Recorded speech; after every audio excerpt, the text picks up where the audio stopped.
នេះគេនាំគ្នា unsubscribe ChatGPT បដាហើយនេះគឺជាមូលហេតុចឹងការពីដើមឡើយ Anthropic Company ដែលជាក្រុមហ៊ុនដែលបានបង្កើត Cloud ជាគូប្រកួតរបស់ ChatGPT របស់ OpenAI នឹងបានចុះកងត្រាជាមួយនឹង Department of War ឬក៏គេហៅថាជាក្រសួងការពារជាតិរបស់ប្រទេសអាមេរិកចំនួន$200 លានដើម្បីក្នុងការដាក់ប្រើប្រាស់ AI នឹងដើម្បីទៅ operate military របស់ប្រទេសអាមេរិកក្នុងកងត្រានឹងបាននិយាយថាប្រទេសអាមេរិកអាចប្រើ AI របស់ Anthropic នឹងមិនក៏បានដែរលើកលែងតែពីរករណីទេទី1គឺ mass surveillance មានន័យថាអាចយក AI នឹងទៅតាមដានប្រជាជនរបស់ខ្លួនឯងបានទេទី2គឺឲ្យយក AI នឹងទៅប្រើជា fully autonomous weapon ន័យថាអាចយក AI នឹងតែឲ្យ control អាវុធបានដោយមានមនុស្សមើលពីលើបានទេតាមពីចុះកងត្រានៅឆ្នាំមុនមកក្រសួងការពារជាតិរបស់ប្រទេសអាមេរិកនឹងអាចដែលមានបញ្ហាអីជាមួយនឹងករណីពីរនឹងទេរហូតដល់ថ្ងៃសុក្រកាលពីអាទិត្យមុននេះក្រសួងការពារជាតិរបស់ប្រទេសអាមេរិកនឹងបានប្រាប់ឲ្យដក restriction ពីរនឹងចេញហើយឲ្យប្រទេសអាមេរិកនឹងអាចប្រើ AI នឹងមិនក៏បានដែរនៅពេលដែលពួកគាត់បានប្រើពាក្យថា lawful purpose មានន័យថារដ្ឋាភិបាលនិយាយថាវាស្របច្បាប់គឺស្របច្បាប់ឲ្យប្រើបានទាំងអស់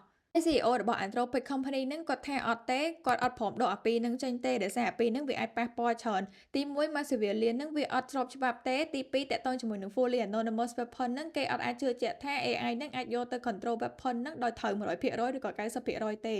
ព្រោះបើសិនជាអាចឲ្យ AI នឹងទៅបាញ់គេបាញ់ឯងដោយមានមនុស្សមើលពីលើនឹងតែ AI នឹងអាចបាញ់តែហ៊ានខ្លួនឯងឬក៏បាញ់ប្រជាជនស្រូតត្រង់របស់ខ្លួនឯងនឹងដែរហើយកន្លងពេលដែលគេជួបគ្នាថ្ងៃសុក្រនឹងក្រុមហ៊ុន OpenAI របស់ ChatGPT នឹងក៏បានផុស20 slide ក្នុង Instagram និយាយថាពួកគាត់នឹងល្អជាង Anthropic ទៀតពួកគាត់នឹងគោរពច្បាប់ខ្លាំងមែនទែនប៉ុន្តែបន្ទាប់ពីធ្វើខ្លួនជាអ្នកធំធៅនឹងហើយស្អែកឡើងក្រុមហ៊ុន OpenAI នឹងបានទៅចោះកងត្រាជំនួស Anthropic វិញក្នុងការដាក់ AI នឹងឲ្យប្រើទៅក្នុង military នឹងបានទាំងអស់ including lawful purpose នឹងដែររឿងនេះមានអីគួរឲ្យ surprise ទេ we all see it coming ដោយសារ OpenAI រាល់ថ្ងៃនេះកំពុងតែត្រូវការលុយខ្លាំងប៉ុន្តែអីដែលយើងគួរតែគិតមួយទៀតនឹងតើ Anthropic Company ពិតជាមានសីលធម៌ល្អជាង company ផ្សេងមែនឬក៏ Anthropic Company គ្រាន់តែធ្វើវាដើម្បីជា marketing ទេហើយដើម្បីជៀសវាងពី legal liability ក្នុងទំនួលខុសត្រូវក្នុងករណីដែលប្រើ AI នឹងទៅហើយមានបញ្ហាអីធំដុំកើតឡើង US government អាចតម្លាក់មកលើ Anthropic Company នឹងបានដែលឥឡូវទំនួលខុសត្រូវនឹងបានធ្លាក់ទៅលើ OpenAI វិញហី